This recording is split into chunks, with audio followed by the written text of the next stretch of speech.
Yes. Yep. Okay. When poor Kayla and I are doing our lessons, that always pops up, and I keep forgetting to close that X when I was doing my lessons. I remembered when we recorded this time, but I think the kids kept being like, "What's that? What's that message saying?" What's that box? Yeah. It's funny the like stuff that squirrel. kids catch. Kids literally catch the craziest things, but then they don't catch the things that you need them to catch. I know. She got her taste of kindergarten for sure with these lessons. I like joke. I actually have a greater appreciation. I knew teaching ESOL was challenging, but I really feel like my ESOL teacher has just joked. She was like, your students are so sweet, but sometimes it's like teaching squirrels, like their brains are kind of all over the place. And I guess I just haven't seen them in like that kind of setting before. I was like, oh yeah, I mean, it's different, but I don't know if it was these lessons that we've been doing. They're like really, I don't know. But I was like, holy moly, I know what she's talking about. Because they're not. It's a long time to make them sit. Yeah, in kindergarten for sure. Yes, that's what we were saying. I was like, Laura, is Edwin your one that doesn't speak much English? Mm-hmm. He's so cute in your videos. So cute. He just smiles at you. He's so cute. Mm-hmm. He is so cute. Yeah, Mana is Korean, but she speaks English, but it's like broken. Like her sentences will be like, "I go there." And then Bruno is just so low, but his English is okay. And then Edwin has no clue. He just grabs my arm to pull me to tell me to do stuff. Okay, so that's funny because that's exactly like Kim. Like I was telling Kayla, I'm like, a lot of times you'll see it looks like she's doing like exactly, she'll do everything you tell her to do. And she does it like beautifully, like her handwriting, everything's beautiful, but she has no idea what she's doing. So you have to really, like, I felt mean. I kept taking her pencil and I was like, I look so mean in this video, but I'm like, no, honey, you gotta focus. And then Kevin, he's that way, which he wasn't in our first video because he was gone, but I was going to have him join our second one today and he was sleeping and you could hear him. He was still not feeling well. So he ended up going home after that video, but I was like, you could probably hear him sleeping in the background if you really listen, but he's just like your friend. I did mine back to back. Like my lessons were day after because they built on each other. Yeah. So, and I mean, you guys were in the same one. So I just responded to you guys the same because I watched the same thing. I know. I saw it. You were a trooper. Felt like I wonder what it's going to look like from somebody else's view. It was great. But I loved it. I know. We were looking at yours. We're like, oh my gosh, yours is so good. I think we did ours wrong. No, you didn't. It's fun to like learn to watch. Sometimes like at the start of them, I was like, oh my gosh. But then you go back and I'm like, ooh, like I took your ideas, Laura, to our whole team. We had like our RISP teacher. I don't even know what their term is. It's a waste, but yep, that person. Mm-hmm. Yes. Which she goes to like all of our UFly trainings, all that kind of stuff. Mm-hmm. But we were talking about like, oh, what's going good? What's going, what can we improve? And I brought up your thing about the king and queen of writing. So we're going to start doing that. It's so cute. It's so cute. I know. You can make the crowns if you just cut the construction paper, or you can buy them at like Learning Express. That's totally your choice. Oh my gosh, you can either make it as cheap as you want or, spend a little bit of money. But I just, whenever I get money from the school, like that money we get to start, I just buy that in construction paper because that's about all it pays for. I know. That's like us too, construction paper. But yeah, so we're going to do those. So I was like, oh, this will be the perfect time. I cannot wait to hear how it goes.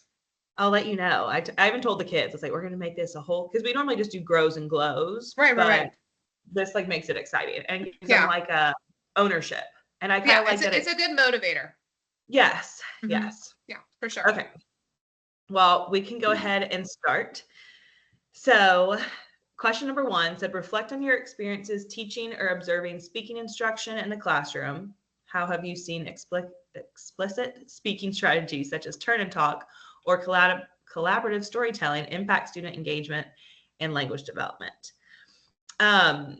So I started talking about how we've done turn and talks. I'm sure y'all have too. Like early on, that was like our first way of just kind of playing the getting to know you games in kindergarten. And I was like, well, you really definitely have to set the ground rules, which I'm sure, Laura, you understand too, of what it means to be a listener, what it means to be a speaker.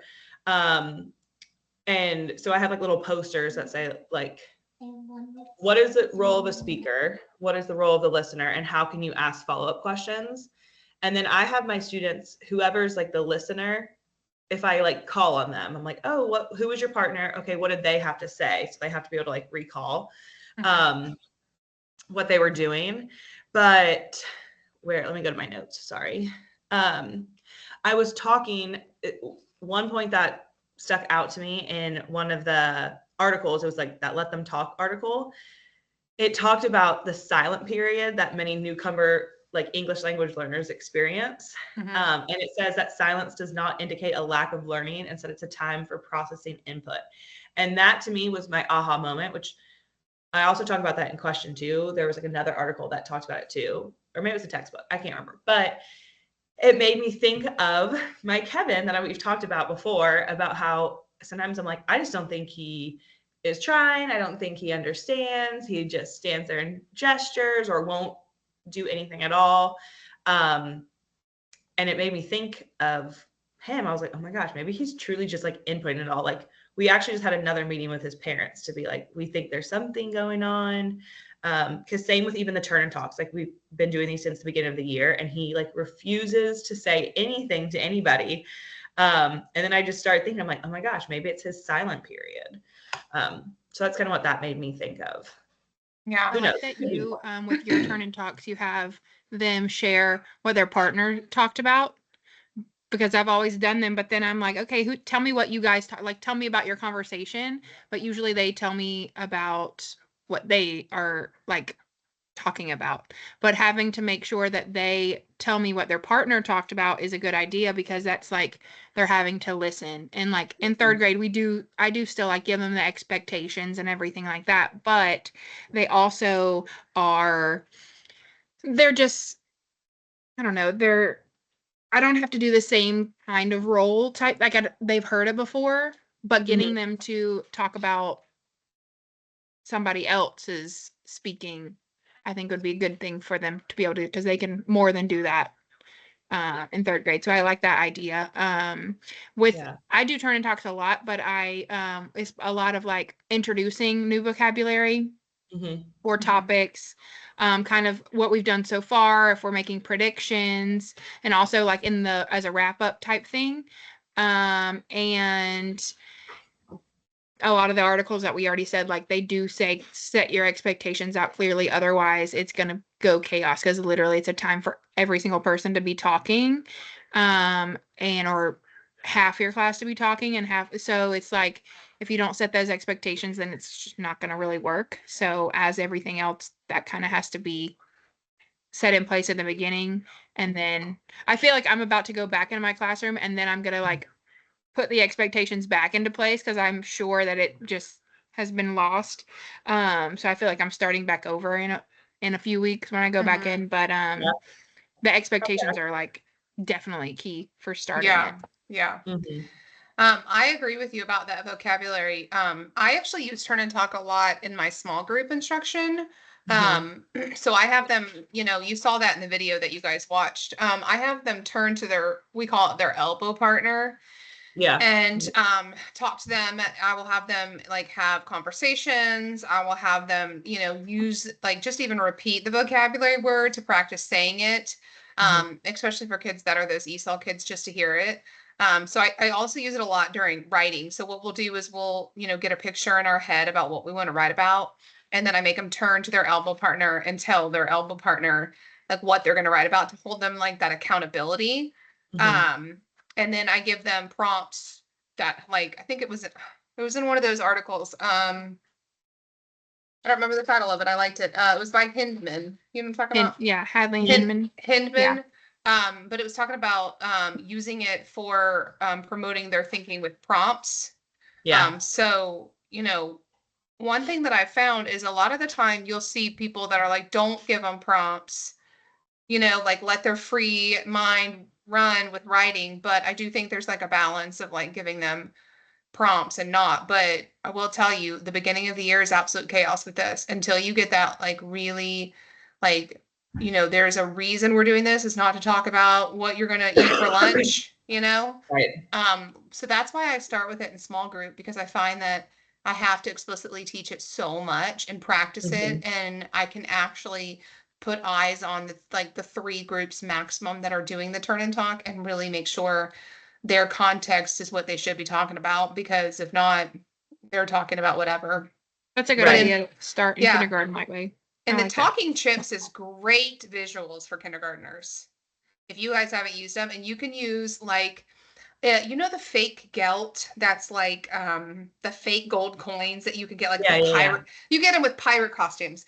But like we will use the gold coins, and it's like a talking chip, and like, you know, I might start my small group out, and I might say on Monday, everybody in my small group gets 1 talking chip to share one thing they did this weekend, and then we're not talking about it anymore.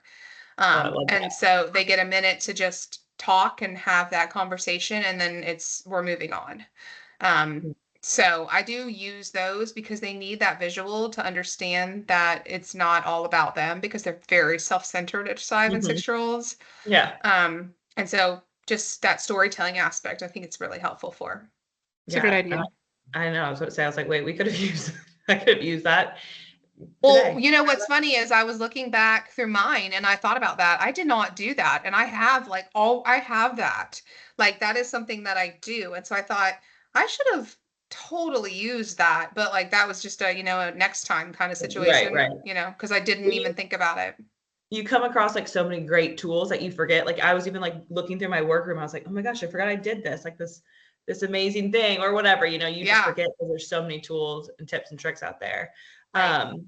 And I like that you even mentioned that it doesn't matter, kids in general, no matter if you're an EL learner or just regular gen ed, whatever, like they all want to share. I mean, I feel like you could even see it in our videos. Like Michaela, she'll be talking to us and like full on Spanish and like laughing to herself. Like she just wants to share. So, but you do wonder, like, I know more do that I feel like don't have the attention of their home or they don't have the sibling to share with, you know what I mean? Like, I feel like there's children that I watch and I'm like, you're an only child, or you have parents that work and you're an ASP until 6 o'clock and you don't have that collaborative conversation with somebody. And so they're the ones that are typically that need that coin, because they think that they claim that stage of conversation and it's all about me. And like, you have to almost give them a visual to be like, no, it's not, stop.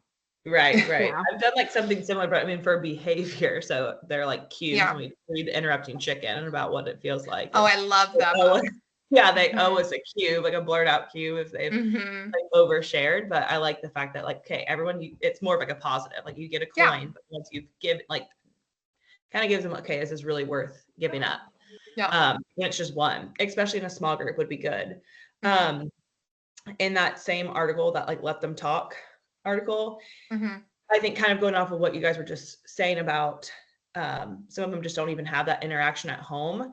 It said that, let me go to my notes. It said ELLs require targeted instruction and listening and speaking and lots of opportunities for meaningful interaction in the classroom to improve their oral English proficiency and reach their full potential. And I was like, that is so true. Because I just feel like the more they practice and the more comfortable they are with it, even if it is broken English or Spanglish or switching back between, you know, gesturing, pointing, small words, it's going to get them more comfortable with speaking. So I think that's what's good about Turn and Talks, because I don't know if y'all ever do them large group, but it's like we talk about our voice levels, of course, but when they're with their partner, how you're facing them and it's all kind of talking at the same time. So it doesn't create like that, I don't know, like, oh, come to the front of the class and share what you read. They're just talking with one person. That intimate conversation. Where I feel like they're not as scared. But I found that interesting because I'm like, a lot of times I think they don't want to talk, but they probably do. And I feel like Turn and Talks are just welcoming environments. But yeah, definitely a lot of pre-teaching in kindergarten. Yeah. Now, I mean, the standards change. Like listening and speaking is huge now. So like this is even more, you know, it's also like helpful for that active listening part. Like, you know, listening to others, even for the ELs, like that is going, like, you know, you hear all the time the immersion and they need more time and all that stuff. So if you're not allowing for conversations, they're not going to hear. Right. It is. Yeah. Kindergartens are funny. Does anyone have anything else they want to add for question 1? Sorry, I couldn't see y'all. Sorry, I dropped my notes. No, you're fine. No, I keep going, but whenever I minimize my thing, I can't see y'all. So, but I have like my notes pulled up. So I'm like, I just can't sit still ever. So I'm always moving. I know. Okay, for number 2, it said, what are some challenges multilingual learners face in developing speaking skills, and how can educators intentionally address these challenges through explicit instruction and classroom routines? In one of the videos, I can't remember if it was I think it was module 3, setting up positive classroom culture or something. Mm-hmm. It gave the example of student talk tactics, and one of them was sentence stems, which I don't know if y'all remember that, but I liked the fact that it was talking about you can use them. I don't know why this was such an aha moment to me, but when you're speaking, and instead of just, I always use them in writing, but I never really thought about like giving them, especially our EL learners, a sentence stem for how to phrase things, or kind of giving them that like little bump. Yeah. And I really don't know why I never did that. Like, I've just never done that. I've always set the stage of what you should be talking about, but never say, okay, I like blank because, well, I guess I have in writing, but you know what I'm talking about. Just giving them that confidence to help them speak. I just never really thought about that. Granted, this is because I think we do it a lot in writing, you know, like you're like, okay, I'm going to give you a sentence starter, but you're not like, how often are you like, I'm going to give you a verbal sentence starter to speak, you know? Yeah. Shockingly, I sat there and thought, wow, I've never done that. It's literally, and I think I feel like I was maybe thinking it was like, oh, I hate to say like the word dumb, but like making it feel like they couldn't do something, but sometimes they really can. And it's like, if they just had that little bump, like they do with writing, like even today in our lesson, when we were doing the writing, like they felt so much more confident when they have something that they can look at in a sentence stem that then flows into other conversations. Right. And I was like, oh my gosh, this would work perfectly for a lot of our kiddos. Yeah, because it's that I think that article you're talking about, it's the setting the stage that one. I quoted, they need to hear the language to use it. Language grows through use, the mirroring effect. So that was the language environment in the class is not solely controlled by the teacher. It's also influenced by students. So it was saying the kids that have those lower leveled skills, like, for example, kids that maybe have not gone to preschool or have not been immersed in those play. Like, I feel like they come to kindergarten and the play is done. Like, you get playtime, but it's not nearly to the level that you're required to have in a preschool. So like, I was the director of a preschool for 2 years, and we had, like, in Georgia Lottery funded pre-K, they have to have an hour of free play. Well, that's a wonderful opportunity for kids to talk and have that uninterrupted time. But that does not happen in kindergarten. In 2007, when I started, we had kitchens that were barcoded to our classrooms that they had to play, and then they all of a sudden took it all away. And so, you know, it was like those kids that have never left mom and gone to a preschool environment don't know how to start those conversations. You know, so you're always like, why do they just not talk to kids? I'm like, maybe they just don't know how. Yeah, like, you know? Kayla, do you see that? Like, that's such a good point, because we have talked about it for so long, like our team, that kids just don't really even know how to communicate sometimes. It's like they come to us to solve every little problem, and like we're trying to foster independence, you know. Okay, well, what could you do? Like, sometimes I feel mean, like they'll bring me their snack. I'm like, I'm not going to open that. What could you do to open that? Like, oh, scissors. You know, like that's just a small task. But I mean, even like asking a friend for help sometimes, I'm like, talk to your peers. They always want to talk to us adults. And I just think, I'm like, that's like, problem solving. I literally say that to my kids, and I probably sound mean, but I'm like, y'all are 3rd grade going into 4th grade next year. You need to know how, and that's like, problem solve. I don't know, problem solve, figure it out. Because they'll just be like, what do I do with this? And I'm like, what do you do with like, they cannot problem solve. And I will say, I feel like it's starting to get a little better. But right there, when we had the COVID groups that were coming through, that had COVID kindergarten, 1st, 2nd, like when and then they came up, and I was like, holy cow. And I do always forget every year. the reset, because I remember where they get to, and in my brain I have the third graders that finish third grade, and then I have my basically second graders, and I'm sure you guys it's even crazier than I could even imagine. But I remember that I have to like start all the way back over, because every year at the beginning I'm like, these kids can't do anything on their own, and I'm like, no, they never can do anything. And that's like, I do that with my child too. I'm like, if there's anything that Millie will be able to do, it will be problem solve. Yeah. Like, because I'm going to start, not yet, but, within the next like year when they hit, when she hits 3 and like ask me for stuff and starts to understand more. And she's going to be like, I can't find this. Okay, well, guess what? I'm going to come in there and look just like you're looking. So just keep looking, because they come to you and they ask you the most absurd questions. I'm like, and it's, you can tell at home, like who gets everything done for them, or like the questions I asked them at the beginning of the year. Are you an only child? How many siblings do you have, or whatever? Are you the oldest? Are you the youngest? Because those youngest children a lot, and those only children, they like everything's done for them. And I'm like, and they don't have any organizational skills. Oh, zero. Oh my gosh, none. But like, think about it. They a lot of the kids, I believe, have parents that work. I mean, a lot of parents, both parents working, they're going after school, they're doing whatever they're doing. And then they're going to activities and they're doing all this stuff, and it's easier, right? I get it. Like, I have an 11-year-old, and I'm like, well, you made your bed for a week, and I could do it, but like, I don't care. So there's certain things that like, I feel like they just let go. But I think that a lot of parents I struggle with in kindergarten, and when I sit down in conferences and have conversations, they spend so much time on a device that doesn't talk back to them. So it's like they don't know how to talk to their children. Yeah. Exactly. They don't know how.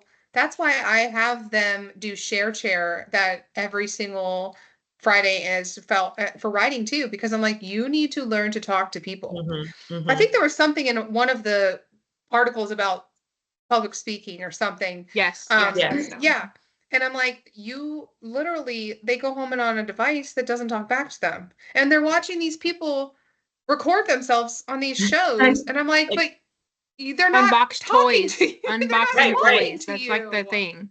And I don't know, our news is on like our KNN news or whatever is on, like the screen. They're watching it. Y'all, when I tell you half of our students will be waving to them, like thinking that they're talking back, they watch all these like YouTube videos, or they tell me Jack Hartman, they're like, he's not real. I'm like, no, he is real. But I'm like, all y'all watch is screens. Like, you guys don't know how to have like conversations. So I think it was eye-opening for our kids when Kayla and I were doing our lesson, and like she was talking back to them. They were like, oh my God. Like, I feel like they thought it was so cool that you could respond back to them. Yeah, they were like shocked. It wasn't pre-recorded. She's talking back. It's so they're like, oh my God, and I mean, let's think about that. When we had kids that were fully on screen for COVID, like that was probably even more of a shock. Like, especially for you guys, the year that we started online, where everyone started like that. Those kids were probably like, what in the world? But like still seeing those ripple effects too. It's crazy.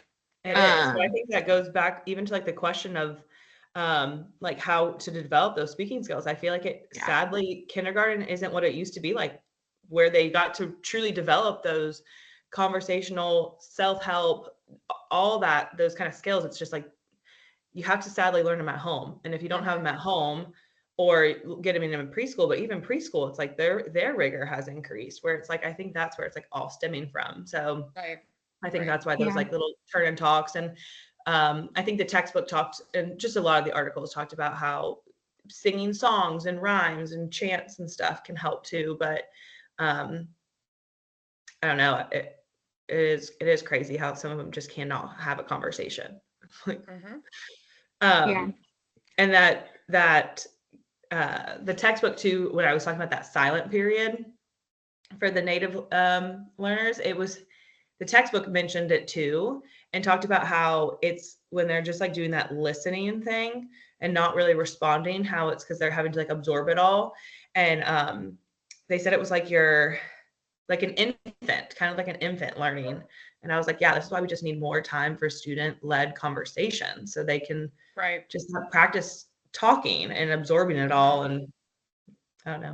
And kind of to that point in the article that that was by Hadley. They were talking about like keeping track of conversations, and that's something that like I have always struggled with as a teacher, because especially at the school that I'm at, because I feel like I cannot like give a kid a grade based on a conversation that we're having in small groups to tell me if they understand something or not, because I feel like the parent's going to come and want proof. They're going to show me. They want to see, show me. And like our assistant principals and principals in the past have said, like, you don't have to like give a formal assessment. Like you can just use like checklists from like what you observe in small groups. And I've always just had such a problem with that, because I'm like, these parents are going to come ask me, especially if it's not a 3, they're going to come looking for what the evidence was. And if I just say, oh, here's a checklist of what they answered when I talking to them, like, I'm like, however, like that article was just talking about like keeping track of their conversations. And for me, I kind of took that, is like give them the assessments, but also like talking through them. So if they were like on the cusp somewhere, have that as kind of like, yes, they got it, or no, they don't kind of thing. And not be like the end all be all assessment. But also like with writing too, a lot of I'll like sit and brainstorm with mine and have them like tell me about a story and just like start giving me ideas, and then I'm jotting them down for them, because it will just take too long, or they'll just sit and do nothing. And so like jotting their ideas down while they tell me about it, and then having them kind of go from there, kind of plays on that like speaking piece, and allowing them to not really have the pressure of like, okay, what do I write? But if they can like just talk through, kind of their ideas, you're jotting them down, and then they have kind of a jumping off point. That's always been helpful as far as like keeping track. I guess that's part of like the keeping track of conversations, like the article talked about. Yeah. And that was kind of an aha moment too. I used to see something where somebody kept track, and the way that they kept track was they had like, and they had to have done it during, I wish I could remember, but it had to have been done during writing workshop, because they had a journal. Or I mean, I guess it could have been done in any journal now, but I'm pretty sure it was writing workshop. And they had those star stickers that had the colors, and they put the star on the top of like, so maybe 4 of them had a green, 4 of them had a blue, 4 of them had a yellow. And each day, that is the color group that they brought to their small group during writing to share out with each other about what they wrote about.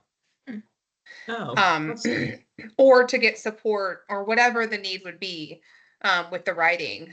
And so that, and then they wrote, like they had a colored, star on top of a thing, and they'd check off that they met with that kid. So they got to do it quite often, because it was maybe for 10 minutes of their writing time. So that would be like, essentially you saw 15 or so kids per day.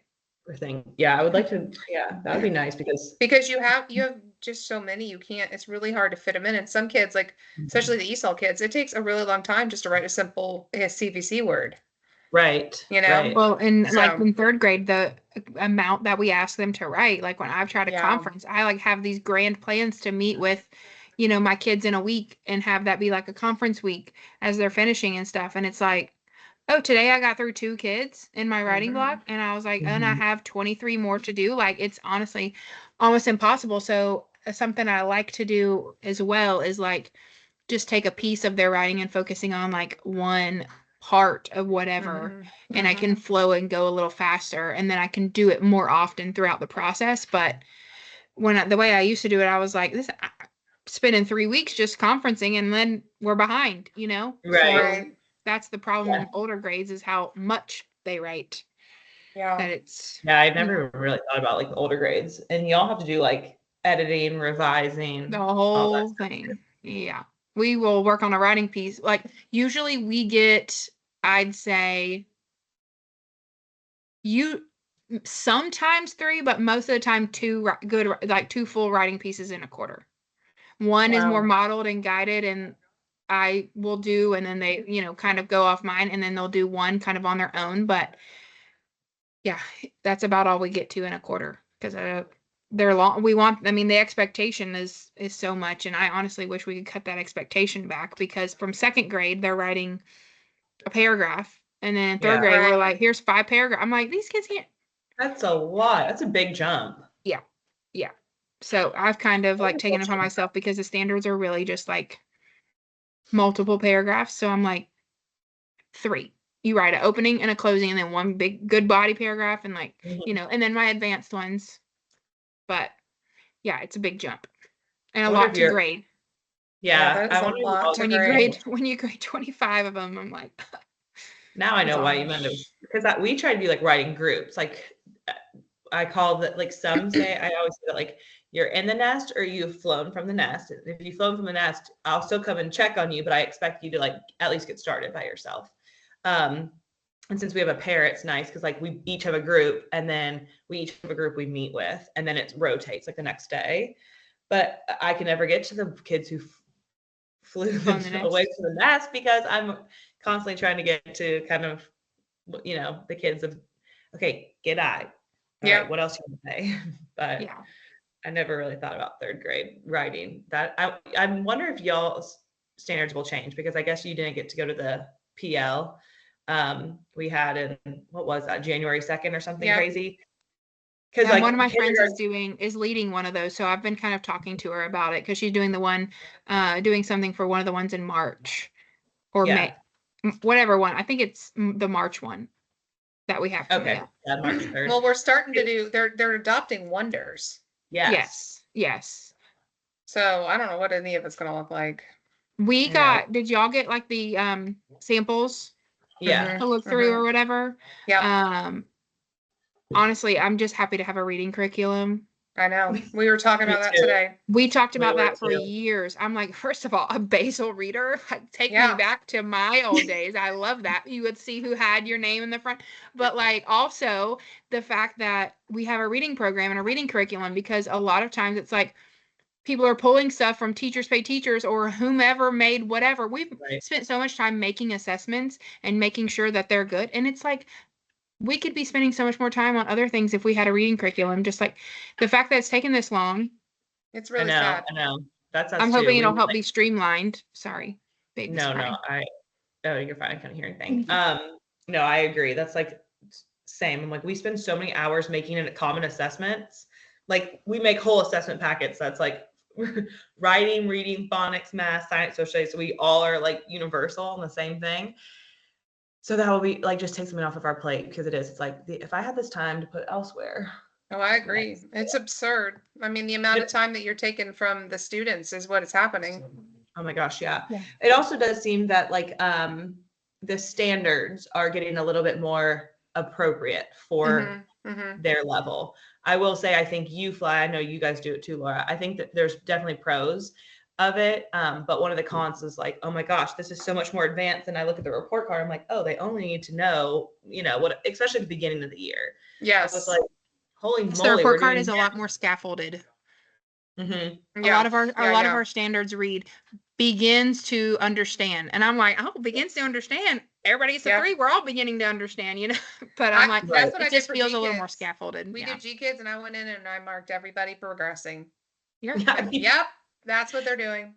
I do too. Well, especially because there's sorry, we're going on like a G-Kids tangent, but I'm like, it doesn't track anything. The parents just put up dots at the end of the school year. They don't get anything. It's like just not. It's not a good formal assessment. Let me just put it that way. No, but I know I don't know if Hall County is still this way, but my sister-in-law used to teach in Hall County and kindergarten didn't have a report card. It was just G-Kids. Yeah. Wow. So, I know. I'm like, I wouldn't mind that. No. But don't give me both. No. But yeah, anyway. Okay, well, question 3.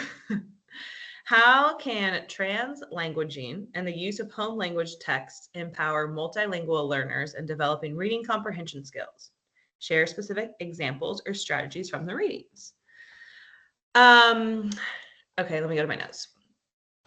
One article, The Building Culturally and Linguistically Sustaining Space for Emergent Bilinguals, that one, it talked about allowing the students, of course, to use their home language in the classroom, which I think we all do that. But I like that it talked about not using terms like Spanish dominant and limited English proficiency, but instead use emergent bilinguals, to show their potential and combined language abilities, and then just bringing in those books that have let's say Spanish. It's going to have Spanish and English, and just kind of using books that have won awards or things like that, and really highlighting them. And it also talked about the single story. You turn that down? It was talking about like how it can create stereotypes and stuff like that. I thought that was interesting. I'm trying to think of other like little takeaways that I was like, I will say, I feel like I have a few books that are in Spanish and English, but not enough. And I was like, that really would, I think, help bridge that gap. And a lot of them are even like, they're more used for guided reading, which I think I've talked to y'all about that before, that I send them home with the parents so that they can like read them in their home language. But I need like good read aloud books too. I think the schools were good for a while of sending like, what were they called? Not the Read Across America books, but like reading record. I can't remember what it was, but we used to get a book like every year in our book boxes, and they were Read the like, record. Yeah, reading. Yeah, like they gave us like Thank You Omu or Freedom Soup. I think we got one year. I don't know, just books like that. I feel like were good. I was like, that would be something that I probably need to start looking into. Well, it said something about looking at it in the learning like your media center, and I did not find.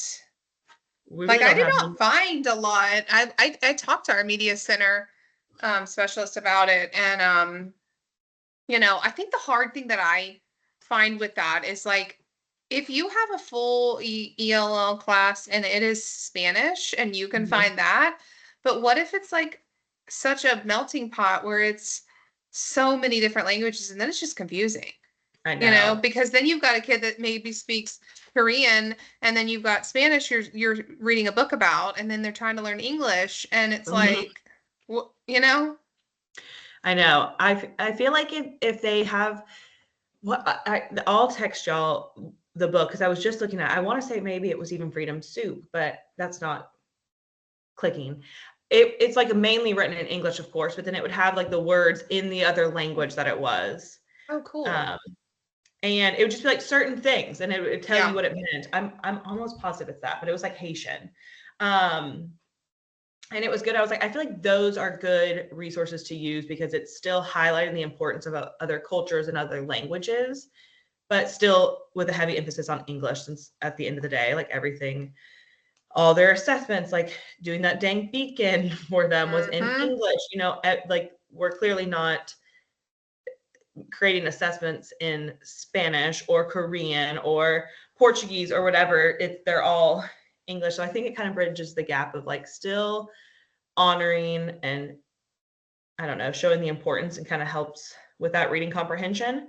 But I think they're definitely, they can be done in small group, but large group, it's hard. Yeah, I agree with that.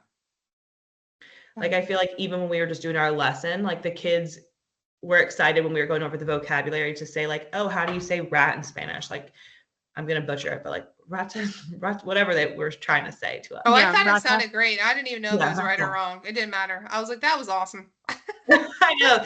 Well, they kept saying it, and I was like, yeah. But like it made them feel like excited to be able to share how you say that in Spanish. Or like, oh, when we were talking like carpet, So I think they're definitely good in small group, but the large group one is kind of hard, because I'll even play Go Noodles. Like I'll play the Spanish version, and our kids are like, I can't understand this. I'm like, well, now you know how Kevin, Michaela, Elion can't, like how they feel every day when we play regular songs, and they sing and dance and have fun. So suck it up.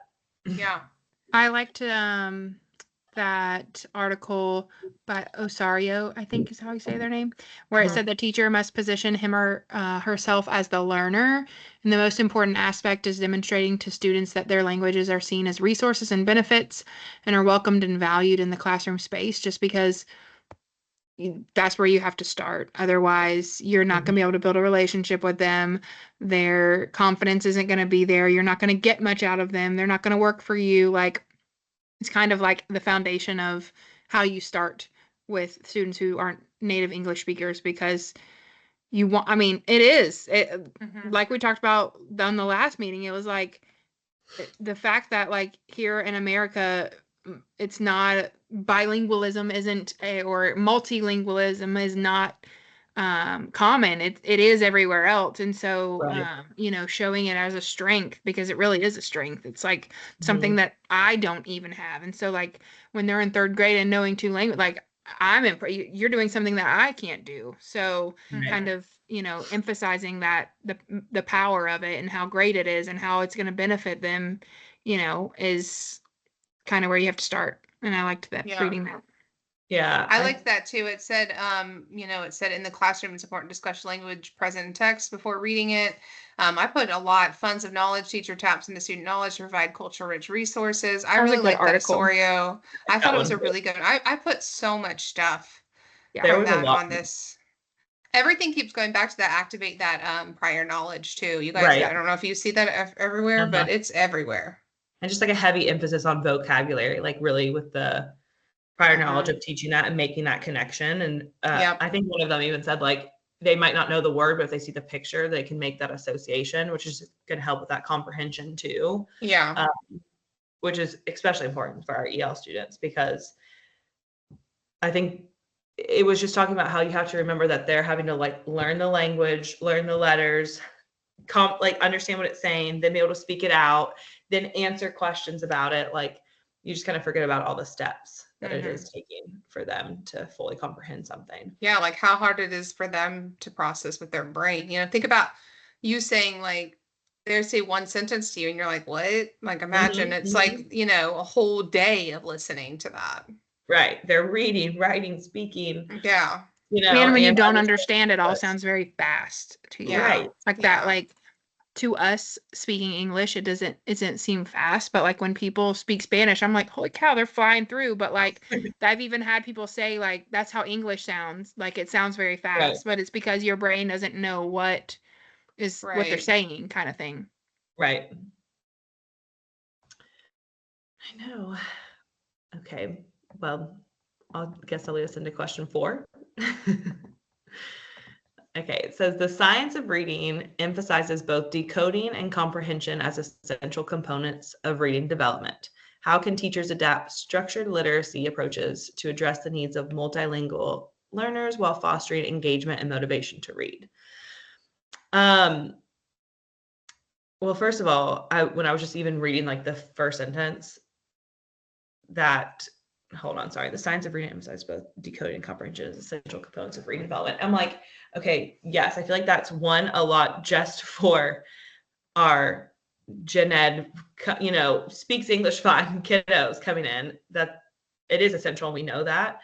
But kind of like what I was talking about before was just, I feel like for our EL learners, they're again having to understand what I'm saying, process what I'm trying to say, then respond.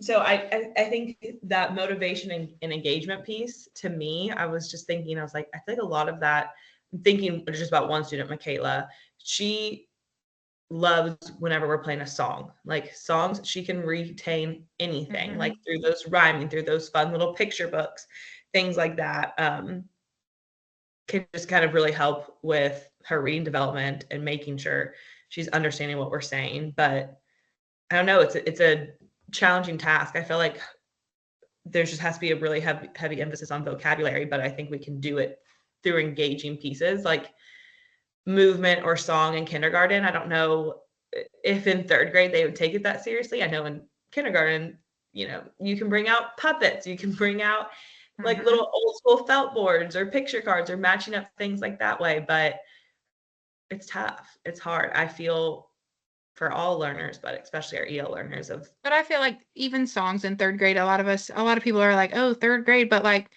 just because it's one of the older ones, but like even fifth graders like songs. Like even the fifth graders will, sing and dance and they like catchy things. So yeah. I think it's just important to remember that like they're going to need support, and a lot of support to help bridge with that language barrier. Yeah.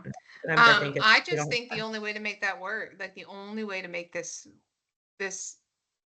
be supported the way we need it, is to provide that small group direct instruction with those kids. Mhm. Because if you don't pull, and I've had teachers I've worked with that have not pulled small groups, like they just don't do it.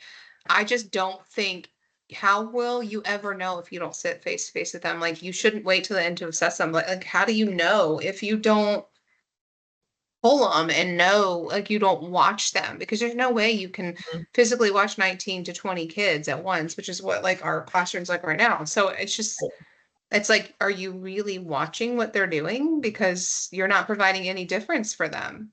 Right. And we were even my teammate, we were just talking today about, and I guess it's easier for kindergartners because their attention span, but also we have a para. But I just feel like so much more meaningful instruction happens in small group anyway. Like it's just large group, I'm really like, okay, 5 minutes and we're moving on because they're all over the place and I can actually learn with them and like see what they know, and you're able to like watch them. And I sometimes at the independent station, I'm like, who knows what you're really doing back there. But even then they're having at least conversations with their Yeah. peers, so it's focused on that Yeah. oral. But Yeah, it's crazy one that of some the- people don't have do small groups. Like, I know.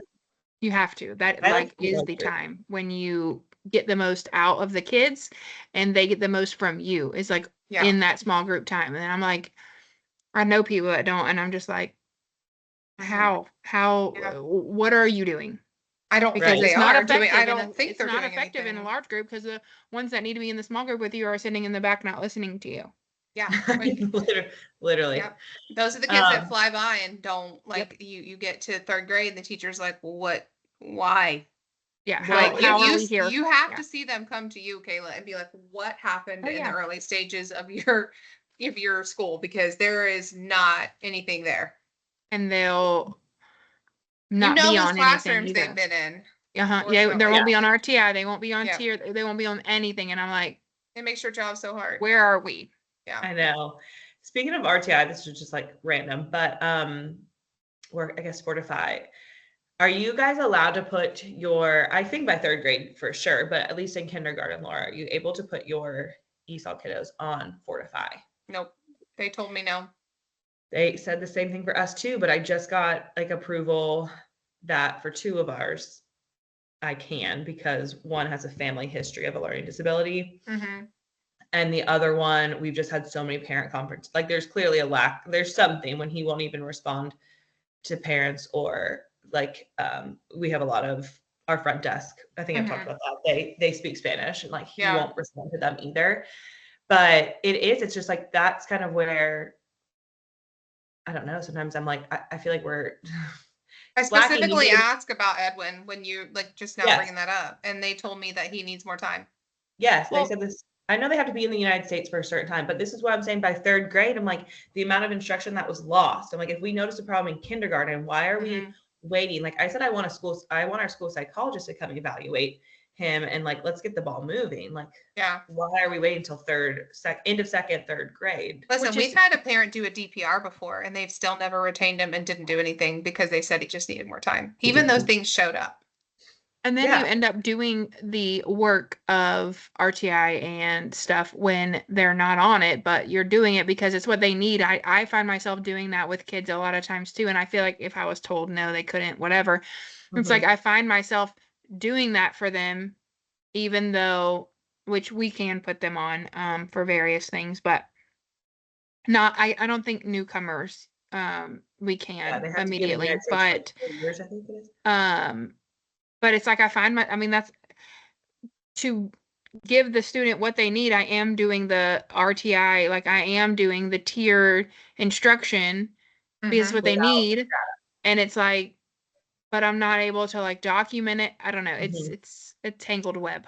Yeah, and Right. I don't mean just like I understand progresses might be low and slow. Again, I had that aha moment from the textbook of it. It even said it might take a year before they're even comfortable speaking, and I do get that. But I was like, I also just want something to protect these kids. I feel like even the parents are annoyed at stuff. So it's like, yes, if you're making progress, and even if it's slow, and that's fine, but at least it's progress. Oh, sweet girl. But when it's no progress, I'm like, there needs to be something in place to protect these kids. Agreed. It's such a disservice. Such a disservice. Last thing I was just going to say for question 4, I think it was the Reading Wars, Reading Science, and English Learners article. One of those, it talked about just how you can focus more on vocabulary and oral language, again, in that small group, but balance literacy instruction, which I feel like we've heard that from like all of our time here. And I was like, yeah, I truly agree too. I feel like it just is going to require that balanced literacy to help with the decoding and comprehension. Yeah, which is why I am grateful that they've allotted that more specialized time with our schedules because, but I mean, I still think there, like, we falls back to like, there's still people that are not previewing text and pulling vocabulary words out and doing certain things that need to be done. So I just think there needs to be a lot more support and training on what that looks like to really be as beneficial as we all technically want it to be, you know? Right. Time. Yeah, the time is not always in our favor, right? No, we have a staff meeting, or staff meeting, not staff. We have like teacher meetings, I swear, during like every planning. So yeah, same. We had a meeting this afternoon about using AI in the classroom. My school had, I only know that because they got an email from our TTIS person. And we had like a meeting or something. So yeah. How do y'all use AI? Like how, for the kids, they mean like kids are using it? You can basically ask AI to write a lesson plan for you and it will. Okay. Wow. I mean, you have to use like 80%. You can use 80% what they have, but then you have to make sure 20% is your own or something like, I don't know. I don't know. We have not. It was like over my head, if I'm being honest. Yeah, I was gonna say I wouldn't even know how to. Yeah. My sister-in-law did say one of her 5th graders did use AI to write a whole paper, and she called him over. She's like, "One, I know this is not you because you don't write like this or speak like this." And he was like, "How'd you know?" I was like, "God, these kids are like, what?" Yeah. Well, anyway, does anyone have anything else they'd want to add? I did like learning. I did like the speaking and listening articles, and I liked the,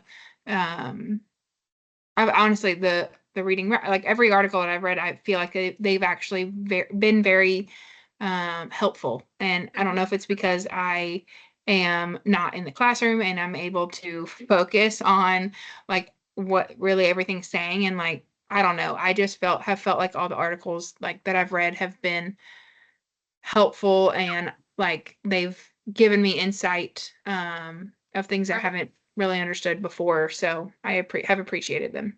I really liked this, the 3rd and the 4th module. Yes. Like I thought they were very, I mean, I just was writing and writing and writing and writing and writing in my notebook. So, they also went with like what we were just doing. Like it was nice because I think we were all our lessons. On our lesson. Yeah. Agreed. So, well, I will see you girls next week or whenever we want to meet for the next module. I know Lori, you'll be here. I'll stop recording this. So Allie, you can't do next Tuesday. Right. So what about something like this Sunday?